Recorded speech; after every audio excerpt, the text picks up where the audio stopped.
बस्तर हमेशा से चर्चा में रहा है। बस्तर के बारे में लोग जानना चाहते हैं। बस्तर प्राकृतिक रूप से बहुत समृद्ध है।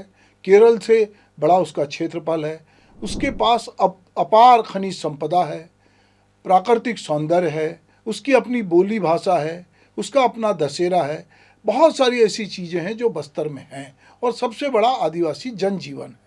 तो ऐसे बस्तर में कला, संस्कृति, साहित्य के क्षेत्र में क्या कुछ हो रहा है, और यदि बस्तर बदल रहा है तो क्या उसकी बोली भाषा, उसकी लोक कथाएँ बची हुई हैं या वो भी धीरे धीरे बदल रही हैं, और कौन लोग हैं जो इसके संरक्षण के लिए ईमानदारी से काम कर रहे हैं। ये जानने के लिए पिछले दिनों मैं यानी कि सुभाष मिश्रा, मेरे मित्र कहानीकार भालचंद जोशी, सूत्र पत्रिका के संपादक विजय सिंह जो जगदलपुर में ही रहते हैं, वो और हम लोगों ने अलग अलग जाके बस्तर में लोगों से मुलाकात की, बातचीत की। और ऐसे ही एक शख्स से हमारी बातचीत हुई जिनका नाम जो है, जो दंतेवाड़ा में रहते हैं और जिनको लोग दादा जोकाल के नाम से वो प्रसिद्ध है। एक ऐसे लोग कला और लोक बोली प्रेमी हैं जो बस्तर की बोलियों के संरक्षण के लिए निरंतर प्रयासरत हैं।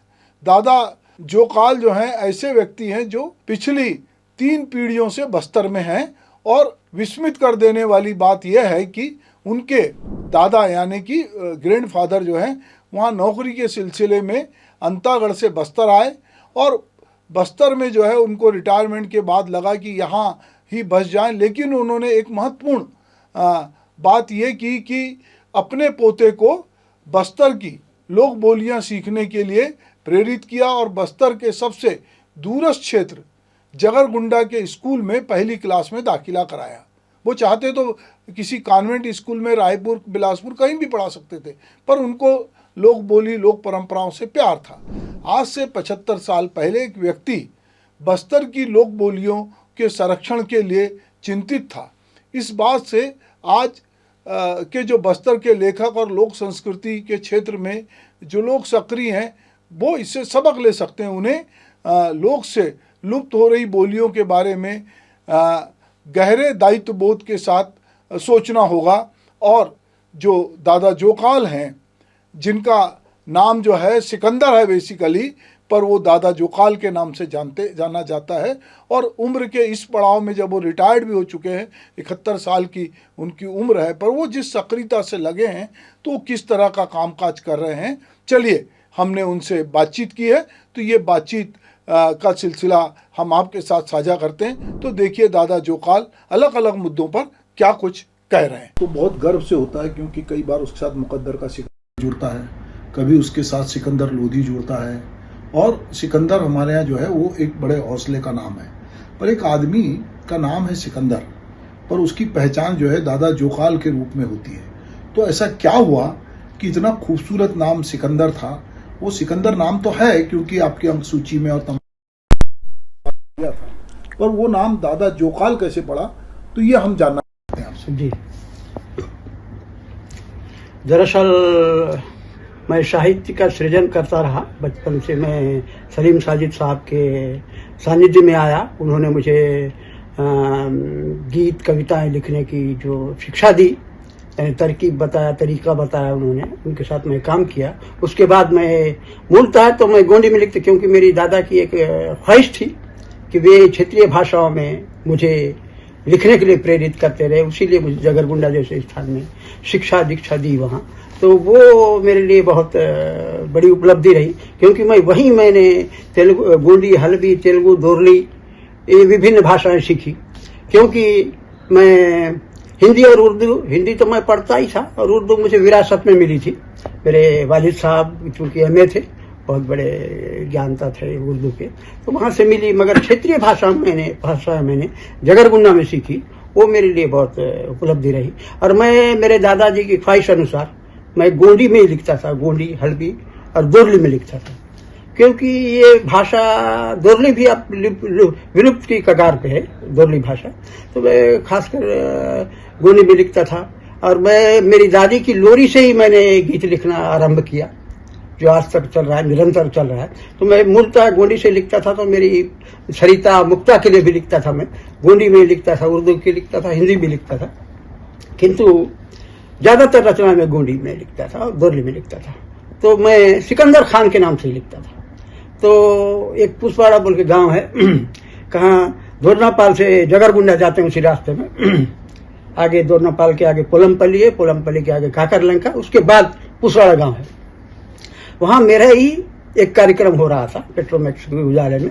उस वक्त बेटरा लगा करता था, जहां उसके उजाले में ही वही व्यवस्था थी वही, और बड़े बड़े माइक पोंगा लगता था और वही मेरे कार्यक्रम हुए। उस समय आपको पता होना चाहिए कि भाई एक नवल सिंह मंडावी बोल के एसडीएम हुआ करते थे सुकमा में, वो बड़े शौकीन थे, क्षेत्रीय कार्यक्रम के बहुत शौकीन थे। खासकर वे खुद आदिवासी थे, आदिवासी भाषाओं को संरक्षित रखने के लिए उन्होंने बहुत काम किया।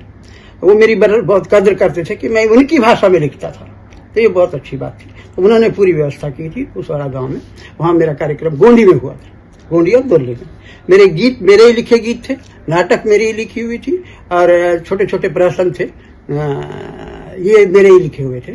और इस पे एक कार्यक्रम हुआ था। स्थानीय लड़के, युवा लड़के जो 8वीं तक मिडिल स्कूल तक पढ़ाई किए थे, वे लोग इसमें सम्मिलित हुए, और कुछ युवा लोग भी थे, ऐसे सम्मिलित होकर एक अच्छा कार्यक्रम हुआ। तो वो कार्यक्रम सिकंदर खान के नाम से था, और मैं गोंडी में लिखता था मगर सिकंदर खान के नाम से लिखता था।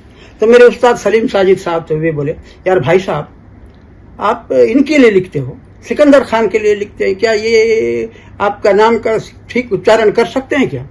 मैंने बोला नहीं कर सकते सर। कैसे कैसे क्या बोलते हैं? मैं बोला कि कोई सिकंदर बोलता है, कोई सिकटराज बोलता है, कोई सिकदर बोलता है, मेरा नाम तोड़ मरोड़ के पेश करते हैं। वो समझ गए, बोले कि यार ये तो आप उनके लिए लिख रहे हो, वही उनकी जबान में ही आपका नाम नहीं आ रहा है, तो बड़ी परेशानी वाली बात है। जिनके लिए लिख रहे हो वही आपका नाम नहीं बोल सकते, फिर ये क्या मतलब है? मैं क्या करूं साहब? नहीं, आपका कोई नामकरण करना होगा जो उनकी जबान से वो बोल सके, और आपका नाम बोले ताकि आपको उसी नाम से, उनकी जबान में आए नाम, उसी नाम से वो जाने। क्योंकि सिकंदर नहीं बोल सकते, सिकंदर खान नहीं बोल सकते, सिकदार, सिकटराज, सिकंदर, कई किस्म से। वाकई में पूछे इनका नाम क्या है, तो बोले कोई सिकदर, कोई सिकटराज, कोई सिकंदर, ऐसी बोल रहा है। तो लोगों से पूछने के बाद वो बोले, एक बुजुर्ग आदमी थे, मारवी गंगा, मुझे याद है, वो बुजुर्ग, बहुत बुजुर्ग थे, उनसे पूछे, दादा इनका नाम क्या है? ये जो है ना, ये जो आज कार्यक्रम हो रहा है, इसमें गोंडी में लिखे, आपके लिए लिखे, इनको जानते हैं? हाँ जानते हैं बोला, क्योंकि उस समय तक मेरे गीत प्रसिद्ध हुए थे, लोकगीत की तरह गाते थे। तो फिर मैंने कहा कि बात पेदिर चला बोल के उसको गोंडी में बोला, यानी मेरा नाम बताओ क्या है? वेर, ऐसी बोला हो, वेर, मेरे दादा जोकाल, माँ दादा जोकाल, ये हमारा साथी भाई है। उसने क्या कहा? ये हमारे साथी भाई है। दादा यानी साथी, जोकाल यानी भाई। अच्छा जी, क्या बात है। तो उन्होंने कहा फिर वेर माँ दादा जोकाल। तो सलीम साजिद साहब उस दिन लिख लिए, बोले यार अब से आपका नाम दादा जोकाल होगा। तो ये आसान भी है बोलना, दादा जोकाल, बहुत कठिन है ही नहीं। तो आज भी मेरे कलेक्टर हैं, मेरे जितने भी अधिकारी हैं, साथ में हम काम करते हैं, मुझे दादा जोकाल के ही नाम से जानते हैं। ये करीब करीब 50 साल का वाकया है, यानी आज मेरी उम्र 71 साल है, यानी 21 साल पहले का वाकया आपको मैं बता रहा हूँ। तो सब तब से दादा जोकाल, आप सभी दादा जोकाल के नाम से जानते हैं। इस तब से दादा जोकाल पढ़ा है, आज तक मुझे दादा जोकाल के नाम से जानते हैं। मैं उर्दू में भी रचना करता हूँ, किसी भी भाषा बोली में, तो मैं दादा जोकाल ही लिखता हूँ। मेरे उस्ताद ने नाम सजेस्ट किया था, वो मारवी गंगा ने बताया था। ये बताइए दादा जोकाल कि आपने लोकगीतों पर काम किया, तो लोक कथाओं पर भी काम किया होगा, और लोक कथाएं आपने कहाँ से, किस तरह इकट्ठी की, और किन किन भाषाओं में, किन बोलियों में की है? जी, मैंने लोक कथाएं खासकर गोंडी में की हैं, और लोकगीत है। और मैंने इनके लिए गीत इसलिए लिखे क्योंकि ये पहले शिक्षा से वंचित थे। मेन उद्देश्य हमारे दादाजी का ये था कि वे शिक्षित बने, इन लोग शिक्षित हों, शिक्षित होंगे तो अपने आप ये आगे बढ़ेंगे, इनका विकास तो होगा समाज से, ये आगे चल के समाज की मुख्य धारा से जुड़ेंगे। जुड़ने के बाद ये लोग शिक्षा में तरक्की होगी। ऐसे लोग पढ़ेंगे लिखेंगे जो कभी स्कूल गए नहीं, इनके पीढ़ियों से नहीं गए हैं, स्कूल जाएंगे तो इनकी तरक्की होगी, विकास होगा। ये सब चीज़ उन्होंने उनकी सोच थी, और उन्होंने मुझे वहाँ पढ़ाया। तो मैं गोंडी को ज़्यादा तवज्जो देता था, और मैंने गोंडी के पढ़ने के लिए गीत लिखे मैंने इनके लिए। जो दादा स्कूल जावा, पाल्याम के ज्ञान मिले थे, जो कि हल्बी का लिखा था, जो कि अक्कल बड़ी हल्बी की गोंडी के लिए लिखा। दुनिया मुने दाय मुनता बनल मुने दाय कल, दुनिया आगे बढ़ रहा है, हम भी आगे बढ़ेंगे, चलो भाइयों चलो बहनों हम भी पढ़ेंगे। ये था दुनिया मुने दाय मुनता मनल मुने दाय कल, पीकी पे कोड़ो नानो दादो दाटू पोड़ेम आए कल, पोड़े मत के बुद्ध पे सीता ज्ञान में देवा तारा, मलालुम के पोड़े मत के देश मुने दा तारा। ये मैंने गोली में लिखी कि दुनिया आगे बढ़ रहा है, हम भी आगे बढ़ेंगे और पढ़ेंगे लिखेंगे तो ये हमारा गांव, शहर, जिला और देश भी आगे बढ़ेगा। ये मेरी रचनाएं थी, तो इससे बहुत प्रेरित हुए। अब मेरे साथी लोग बैठे, हम लोग बैठ के कई पुस्तकें भी लिखी। अभी जो पाठ्यक्रम में जो पुस्तकें पढ़ाई जा रही हैं, हमने गोंडी हल्बी बोलियों में लिखे हैं, जो अभी पाठ्यक्रम में SCRT के माध्यम से पढ़ाई जा रही है। नहीं, मैं दादा जौकाल आपसे ये पूछना चाहता हूँ कि ये तो आपके लिखे हुए हैं, लेकिन जो यहाँ लोक कथाएं होंगी, किंवदंतियां होंगी पुरानी, उनसे आपसे ज्यादा भला कौन परिचित होगा? आप वो सारी लोक कथाएं जानते होंगे, उन लोगों के गाए हुए, क्योंकि उनके लिखे हुए तो नहीं होंगे, लोकगीत गाए हुए होंगे, उनको आपने संकलन किया होगा, उनकी लोक कथाएं होंगी। तो वो कौन सी प्रमुख लोक कथाएं या लोकगीत हैं उन लोगों के, आदिवासियों के, चाहे गोंडी में हो चाहे हल्बी में हो, वो बताइए जी। तो मैं उनके लिखता रहा तो लोग मेरे साथ जुड़ते रहे जी। उनके लिखता था तो लोग जुड़ते थे और उनसे संवाद होता था मेरा, क्योंकि उनकी भाषा बोलियां मैं जानता था, बाकी था, संवाद होता था। धीरे धीरे वे खुलने लगे तो ये कहानियां मैं उनको पूछता था कि आने वाले दिनों में ये कहानियां है, लोकगीत है, और दूसरी चीज इनकी दवा दारू मंत्र वगैरह, मंत्र तंत्र विद्या है, ये भी बहुत बड़ी विद्या है, मैंने ऑब्जर्व किया है। तो ये संरक्षित रखने के लिए मैं उनके साथ मिलके ये चीज मैं संरक्षित रखना चाहता था। और उसके बाद तो अभी मोबाइल वगैरह, पहले टेप रिकॉर्डर हुआ करता था, उसमें मैं उसको रिकॉर्ड करता था। रिकॉर्ड करके मैं उसको गोंडी तो रिकॉर्ड करता था, हिंदी में लिखता था। हिंदी में लिखने के बाद उनसे भी रिकॉर्ड करवा के वो भी ये करता था। ये रिकॉर्ड करने को फिर उनको सुनाता था, वो बहुत अच्छा लगता था उनको। और लोग आते थे, और लोग मेरे से जुड़ने लगे और गीत गाते थे रात में हम लोग। उसके बाद तो नक्सली मूवमेंट वगैरह हुआ, पहले ऐसा नहीं था, स्वतंत्र रहते थे लोग, रात भर नाचते थे, अपनी लोक कथाएं, लोकगीत वगैरह बोलते थे। मैंने उनको फिर लिपिबद्ध किया। लिपिबद्ध करने के बाद देखा उसके बहुत से लोग हैं जो प्रशंसक है कि उनको लोक कथाएं चाहिए और लोकगीत चाहिए, और गोंडी भाषा में विलुप्त होती भाषा को संरक्षित रखने का काम भी कर रहे हैं, बेंगलोर वगैरह के लोग।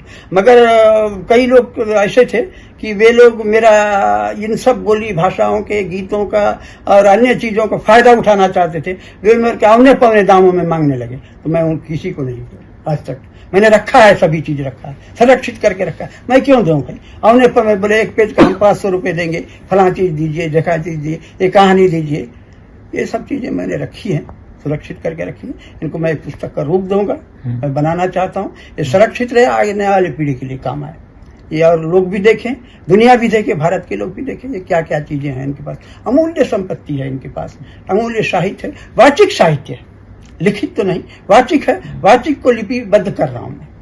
तो अभी पुस्तक आई नहीं है? नहीं आई है, उस पर काम हो रहा है। कई चीजें मैंने 10,000 शब्दों का शब्दकोश मैं भी तैयार कर रहा हूँ गोंडी में, अभी उस पर काम चल रहा है। लोक कथाएं इनकी कुछ है आपके पास? जी है, प्रकाशित है? नहीं, प्रकाशन नहीं करवाया मैंने अभी जी। तो आपको इस तरह से लोक कथाएं बताइए, खासकर आपको पता है कि मुख्य बोली तो संपर बोली हल्बी है जी। पूरे बस्तर संभाग पहले तो एक हुआ करता था, अभी 7 जिलों में बटा हुआ है जी। तो जो बोलियां हैं, जैसे ये हम जहाँ बैठे हैं दंतेवाड़ा में, यहाँ की मुख्य बोली तो गोंडी है जी। और दोरली जो आपने कहा वो सुकमा जिले में है और कुंटा में है।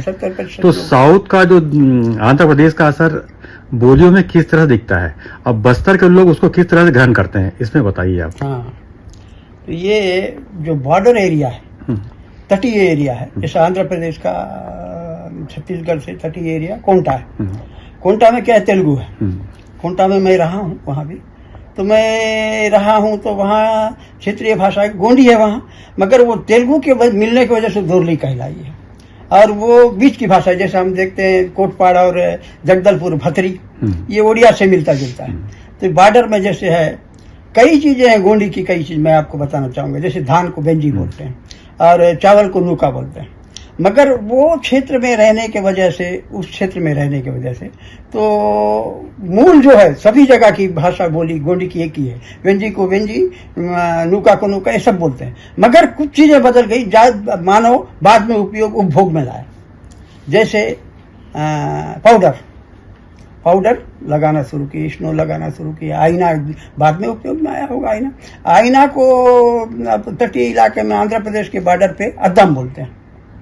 अद्दम यानी आईना। पहले आईना किसके पास होता था? सिर्फ नाई के पास हुआ करता था। बहुत पहले नाई आईना रखता था, वही दिखाता था आईना। वो देख के वो कटिंग होने के बाद वो आईना देता था, बोले ठीक कटा है, बाल देखना है। तो वो कम ज्यादा होने फिर वो काटता था। तो अद्दम मंगली यानी हज्जाम नाई के पास हुआ करता था, तो वहां अद्दम बोलते हैं। और उसी चीज को आप देखिए छत्तीसगढ़ बॉर्डर तब आता है तो वही आईना फिर बदल जाता है, इधर दर्पण बोलते हैं। वही चीज नारायणपुर साइड में दर्पेंज बोलते हैं। उसी किस्म से आप गेंद को देखिएगा, क्योंकि ये बाद में उपयोग में आई। और जैसे दूसरे फल हैं, इधर आंध्र प्रदेश में बंती बोलते हैं, और वो महाराष्ट्र के बॉर्डर पे जाके वो क्या बनता है? चंडुल बोलता है, चंडुल बोलते हैं, क्योंकि स्थानीय भाषा बोली का प्रभाव उस भाषा पे पड़ा है गोंडी का। मगर कई चीज मूल चीजें हैं। एयर, पानी को एयर बोलते हैं, तो एयर सभी जगह एयर बोलते हैं। नौका को चावल बोलते हैं, धान को वेजी बोलते हैं, सभी जगह बोलते हैं। और बाद में जैसे फल आए, जैसे एप्पल, सेब आया, सेब आने से अब वो एप्पल पंडी बोलते हैं, और इधर बोलते हैं सेब पंडी बोलते हैं। तो स्थानीय परिवेश के अनुसार, आसपास के बोली भाषा के अनुसार उसमें बदलाव आया। कुछ चीजें तो परंपरागत रूप से थी जी। फिर बाद में जैसे जो चीजें आई, जैसे गेंद आया, आईना आया, ये वो कुछ लोग इस्तेमाल करते थे, फिर धीरे धीरे उसका नाम बदला। जी। जैसे कथाएं जिनकी बात भालचंद जी कर रहे थे अभी, जी। कि जो कहानियां आपको लोग सुना रहे थे जो उनके पास वाचिक परंपरा में थी, जी। और जो उनके दादा दादी या पुरखों से मिली थी, जी। और इधर की जो कहना चाहिए बदलते दौर में, जी। वो कहानियों में क्या बदलाव आया? क्या किस तरह से जो लोग आपके दोना पाल के या बाकी जगह के लोग आपसे जो तब तक दंतेवाड़ा में आप हैं, जी। तो उन जो क्या चीज विलुप्त हुई, क्या चीज बची है, और बची हुई चीज में क्या फर्क आया? जो उनकी जो भी चीजें, खान पान की चीज है, जो भी चीजें हैं उनकी, वो जमीन से जुड़ी स्थानीय चीजें हैं। खान पान में जैसे वो खा रहे थे, अभी हम देख रहे हैं, अभी जमाने के साथ वे लोग भी बदल रहे हैं। क्योंकि हम देख रहे हैं शादियों में भी आडंबर चल रहा है। पहले ऐसा नहीं होती, साधारण शादियां होती थी, बहुत कम लोग आते थे शादियों में, और उनके रिश्तेदार ही आते थे, और जो चीजें हैं नेचुरल चीजें, खाने पीने की चीजें, वही इस्तेमाल हुआ करती थी। आज तो तेल मसाले वगैरह ये सब चीजें खान पान में बढ़ गई हैं। दूसरी चीज, देखा देखी में शादी में खर्च बड़ा हो रहा है, बहुत ज्यादा खर्च हो रहे हैं। उनमें ये दहेज वगैरह की प्रथा नहीं है, आज भी दहेज वगैरह की प्रथा नहीं है। और मैं समझता हूँ तो ये अच्छा ही है आगे ये पीढ़ी के लिए। मगर आजकल देखा देखी में बहुत चीज रहन सहन में बदलाव आया, कई चीज में बदलाव आई है। मगर कुछ चीजें ऐसी हैं, आज मैं देख रहा हूँ कि जितना हम बदलते जा रहे हैं, आगे बढ़ते जा रहे हैं, तो ये बहुत कुछ चीजें उन लोग भूलते भी जा रहे हैं। जैसे अपनी भाषा, अपनी बोली बोलना भी नहीं चाहते हैं, क्योंकि उपेक्षित समझते हैं। ये बहुत बड़ी विडंबना है, क्योंकि आज इंग्लिश और हिंदी और इंग्लिश सीखना चाहते हैं, अच्छी बात है, मगर अपनी भाषा, अपनी मूल बोली को भी नहीं छोड़ना चाहिए, मैं कहता हूँ। आज मैं एक गांव में जाता हूँ, किसी बच्चे से पूछा, मैं एक बच्चे से पूछा कि एक सफेद मुर्गा दिख रहा था मुझे, भाषा बोलियों के संबंध में बता रहा हूँ, कि ये सफेद मुर्गा किनका है। उस बच्चे से पूछा, तो गोनी में पूछा मैं, ये पांडे को बेनदरा, यानी ये सफेद मुर्गा किनका है। तो वो बोला, कौन सा सर, ये व्हाइट वाला। उसको मैं गोनी में पूछ रहा हूँ, मगर वो बच्चा हिंदी में भी नहीं बोल रहा है, उससे आगे ये व्हाइट वाला बोल रहा है। तो मैं ये समझा, क्यों भाई, तो गोंडी नहीं जानता है? वो समझा तभी वो बोल रहा है ना। उसका उत्तर वो दे रहा है कि उस भाषा से मैंने जो बात की है, उसका जवाब वो हिंदी में दे, यानी वो गोंडी समझा है, मगर वो हिंदी में भी नहीं बोल रहा है कि हाँ ये सफेद वाला मुर्गा। वो बोला, कौन सा, ये व्हाइट वाला सर। मतलब देखिए, अपनी भाषा, अपनी बोली को बोलने में भी लोग हिचकिचाते हैं। मेरे को लगा कि नहीं, ऐसा नहीं होना चाहिए। तो ये चीजें, अब खान पान की चीजें, उनके नेचुरल चीज़ें हैं। आज जैसे महुआ से दारू बनता है, आप हमारे विजय सर भी जानते हैं, यहाँ नेचुरल चीज़ें बनती है, कोई मिलावट नहीं रहता है, कुछ भी नहीं रहता। आज कई चीज़ें मिलाई जा रही है, उसमें दवा दारू वगैरह मिलाई जा रही है और लोग इंग्लिश की ओर बढ़ रहे हैं। ये कई चीज़ें घातक है, मगर मूल चीज़ को छोड़ दे रहे हैं। दूसरा चीज़, वे लोग पहले खान पान के बारे में मैं संदर्भ में कह रहा हूँ कि उबली हुई चीज़ें खाते थे, सिर्फ नमक मिर्ची और टोरा तेल डाल के बघारते थे, ये चीज़ें खाते थे। आज देखा देखी में क्या हो रहा है बोलने से, आज मसाले तेल वगैरह सब बहुत ज़्यादा हो रहा है। ये खान पान भी उनका बदल गया है। रहन सहन ठीक है, तरक्की करना अच्छी बात है, मगर इसमें तरक्की में अपनी चीज़ें, अपनी भाषाएं, अपनी बोलियों को भूल रहे हैं। ये बड़ी दुख की बात है। और लगी रही सर, आपने कहा कि भाई ये कहानियाँ, बोली, भाषाएं, इसमें कैसा आप इसके लिए आगे बढ़े, क्या है इसके संदर्भ में बताना चाहूँगा। मुझे एक कहानी बताई गई गोंडी में, वो दिल को छू लेने वाली कहानी थी कि भाई उसको मैंने पहले तो मानव जीवन 100 बरस का लिखा था, फिर उसमें कुछ सुधार करके उम्र का बंटवारा लिखा मैं। तो वो एक बुजुर्ग आदमी ने कहा था, बड़े अच्छी कहानी है वो सुनाऊंगा मैं आप लोग को, वो कहानी दूंगा मैं, लिखित में है मेरे पास में। तो वो कहानी मुझे बहुत प्रभावित की। कैसे वो कहानी प्रभावित की, यानी एक मानव जीवन का पूरा दर्शन शास्त्र है उस कहानी में, कि आदमी जब उम्र उसका भगवान से, एक बार भगवान ने, ईश्वर ने सृष्टि की रचना की, तो वे सभी प्राणियों की उम्र देना भूल गए। तो वे पुनः वहां से मनमाने ढंग से जी रहे हैं बोले। और उसने, ईश्वर ने सोचा कि भाई क्यों ना मैं एक बार उतर कर, ये सब मनमाने ढंग से जी रहे हैं, इनको उम्र का बंटवारा, उम्र तकसीम किया जाए। वे धरती पर उतरे, रात्रि के अंतिम पहर में धरती पर अवतरित हुए। जैसे ही धरती पर उतरे तो मुर्गे से भेंट हुई उनकी। मुर्गे से भेंट हुई थी। मुर्गा को बोले, एक काम कर भाई, तू जाके सभी को आवाज़ दे के जगा दे कि बोलना कि ईश्वर महान है, ईश्वर बड़ा है, ईश्वर आए हैं, सबको उम्र का बंटवारा करने वाले हैं, आप सब बारी बारी से आइए और अपनी अपनी उम्र ले जाइए। तो उम्र ले जाइए। तो सब इकट्ठा हुए। मुर्गे ने बांग दिया, बांग देकर आवाज़ की कि कोकोरें कौं बोल के बांग दिया, लंबी आवाज़। बांग देने के बाद लोग आए। तो भगवान बोले कि भाई ये आवाज़ तूने अच्छी निकाली, पहले मुर्गा बांगता नहीं था, सिर्फ बोलना है तो ऐसी बोलेगा तो कैसे होगा। तो उसने बांग की आवाज़ दी, ताकि इतनी लंबी आवाज़ दी कि लोग जाग गए। तो भगवान, जैसे ही लोग इकट्ठा हुए तो ईश्वर ने कहा कि यार भाई, आज से तू महाप्रलय तक ऐसी तो लोग बांग देगा और सभी को उठाएगा। यानी वो 3 बजे रात्रि, 3:30 बजे रात्रि का वक्त था। तो लोग जाग गए। तो बोले, उनको बोल दिए भगवान को कि भगवान ने कह दिया मुर्गे से कि महाप्रलय तक तेरी यही ड्यूटी होगी, तो बांग देगा और लोग भाग जाएंगे। तो वो काम अभी तक कर रहा है। तो वे उसके बाद सबसे पहले मानव होशियार था, मानव सबसे पहले पहुंचा और बोला ईश्वर से, हे प्रभु मुझे मेरी आयु दीजिए।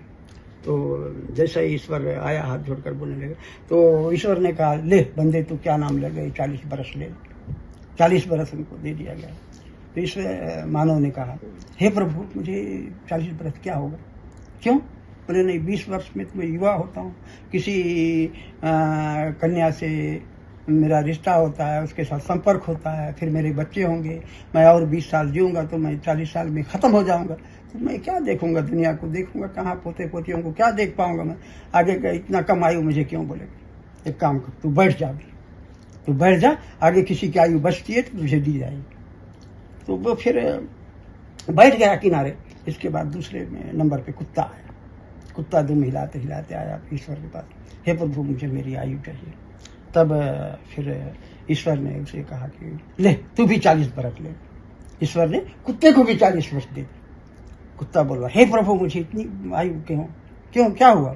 बोले, प्रभु मैं जब छोटा रहता हूँ, पिल्ला रहता हूँ, तो ये जो पास में बैठा है ना मनुष्य, ये मुझे इसके बच्चे मेरे बच्चों को खिलाते हैं, पुचकार, मैं छोटा रहता हूँ मुझे पुचकारते हैं, खिलाते हैं, प्यार से देखते हैं।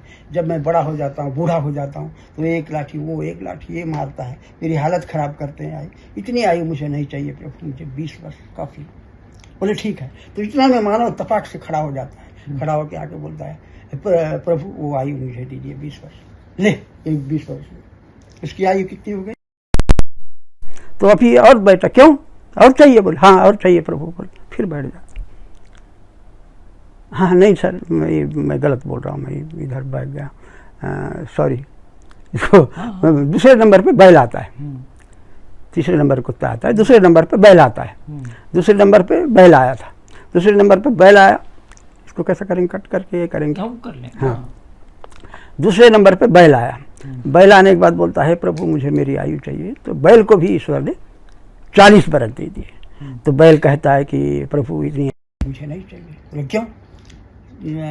ईश्वर से कहे कि भाई प्रभु ये जो मानव बैठा है ना, ये मैं जवान हो जाता हूँ तब मुझे ये नागर रख के हल चलाता है और बैलगाड़ी ढोता है, बैलगाड़ी ढोते ढोते मैं कमज़ोर हो जाता हूँ, तो मेरी सेवा कोई नहीं करता है। मैं यहाँ पढ़ के वहाँ पढ़ के मुझे चारा वगैरह कुछ नहीं दिया जाता और मैं स्वर्ग सिधार जाता हूँ, मुझे 20 वर्ष।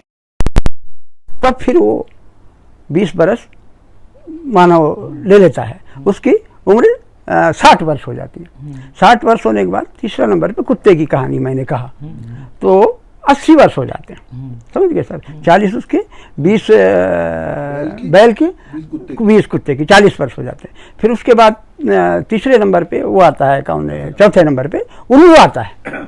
उल्लू आता है, ईश्वर से कहता है ईश्वर हे प्रभु मुझे मेरी आयु चाहिए। उसे कहते हैं कि कितनी आयु चाहिए? प्रभु अब मेरी कोई जिंदगी नहीं है, क्योंकि रात भर मैं पेड़ के कोटर में रहता हूँ और दिन में मुझे दिखाई नहीं देता, निशाचर पक्षी हूँ। रात में दिखता है तो थोड़ा बहुत खा लेता हूँ, घूमता हूँ, मुझे कम से कम आयु दीजिए। ले तू भी 40 वर्ष ले यार, तू क्या नाम ले जा। बोले उल्लू ने कहा नहीं प्रभु इतनी आयु मेरे नहीं चाहिए, क्योंकि मैं दिन में तो देख नहीं सकता, रात में देखता हूँ, निशाचर पक्षी हूँ, मुझे इतनी आयु नहीं चाहिए। तो कितना चाहिए? बोले इसमें से आधा दे देने से हो जाएगा प्रभु। तो उसको भी 20 वर्ष दे दिए। तो आदमी खड़ा है, बोले प्रभु मेरे को 20 वर्ष। तो इसको ये 20 वर्ष मनुष्य के दे देते हैं, 100 साल। उसका नाम ही मैंने दिया था मानव जीवन 100 वर्ष का। तो 100 साल हो गए। 100 साल होने के बाद बहुत खुश हो जाता है आदमी। उसके बाद ये हो गया, सबकी उम्र तकसीम कर दिए, वापस ईश्वर चले गए। तो जब मानव 40 वर्ष तक रहता है, 40 वर्ष तक उसकी जो आयु ईश्वर ने दी थी, तब तक तो मस्त आराम से जीता है, मस्त रहता है, हंसी खुशी चंगा रहता है। उसके बाद दूसरे नंबर पे शुरू होती है बैल की जिंदगी। 40 वर्ष के बाद वो अपने परिवार का बोझ और समाज का बोझ ढोते 60 वर्ष का हो जाता है। 60 वर्ष का होने के बाद फिर कुत्ते की जिंदगी शुरू होती है। कुत्ते की जिंदगी शुरू होती है तो उसके अधिकार सब छिन जाते हैं। कोई बहू एक निवाला देगी, बेटा एक निवाला देंगे तो खाऊंगा। तो ये वो तकते रहता है। तो वो बूढ़ा होने के बाद वो एक लाठी एक कुत्ते की जैसी जिंदगी हो जाती है उसकी। 80 बरस तक लटपट जीवन यापन करता है। उसके बाद शुरू होती है उल्लू की जिंदगी शुरू होती है। रात भर वो जागता है, नींद नहीं आती है, ये कौन आया वो कौन आया देखता है तो कान सुनाई नहीं देते, उसके दांत आंख सब जो हमारी स्थिति है उसे यही हो जाती है। तो 100 वर्ष के बाद मानव स्वर्ग सिधार जाता है। ये कहानी वो ने कही थी मुझे। ये जो आदिवासी लोगों ने जो गोंडी के वो परंपरा से आदि कहानी चली आ रही होगी जी। पर आपको जानकर अचरज होगा कि ये कहानी निमाड़ में भी है, निवाड़ी बोली में भी। ये हमको हमारी माँ हमारे पूर्वज सुनाया करते।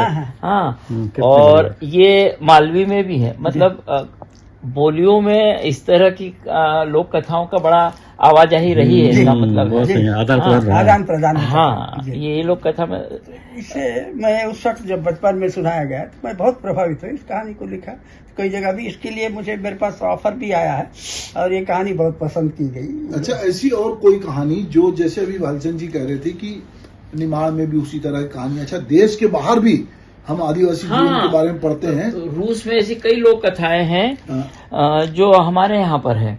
मतलब खास करके मैंने निमाड़ में देखा, चूंकि यहाँ तो अभी मैं सुनने आया हूँ, पर ऐसी कई लोक कथाएं मैंने रूस की भी पढ़ी, वो किताबें हैं मेरे पास। तो मैंने उनमें से अधिकांश ऐसी थी कि जो हमारी माँ सुनाया करती थी, जो नीति कथाएं होती हैं, है ना, जो प्रेरक कथाएं होती, वो रूस में भी है। तो इसका मतलब कि और देशों में भी होंगी। मैंने तो रूसी पढ़ी। इसमें एक सवाल मेरे दिमाग में आ रहा है कि जब ये बस्तर अबुझमाड़ था या जहाँ लोगों की आवाजाही उस तरह से नहीं थी, मतलब आप जैसे आपके दादा जैसे कोई रेयर ही लोग होते जिनने अपने बच्चे को भेजा, तो उनका संसार सीमित था। तो वो कहानियां उनके पास कहाँ से आई होंगी?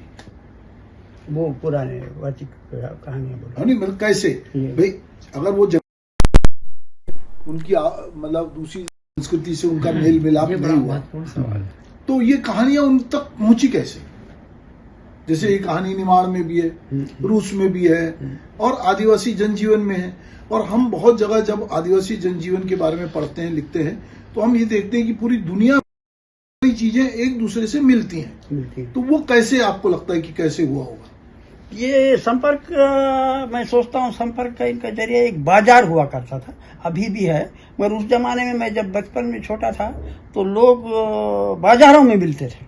ये मैं देखता था, बाजार आसपास के बाजारों में जाते थे, लगता है वो लोग उसको दूसरे बाजार में आते थे, उनका लिंक कौन बाजार से था होगा। हाँ। ऐसा बढ़ते गया होगा। ये वाचिक चीजें थी, एक दूसरे से कहीं ना कहीं संपर्क होता रहा। कहानियां लोकगीत का बहुत बड़ा महत्व है। जो लोक कथाएं हैं आदिवासी, वो तो प्रकृति से ही संबंधित होंगी अधिकांश, क्योंकि वही उनका जीवन रहा होगा, है ना, बाहर तो नहीं रही होंगी।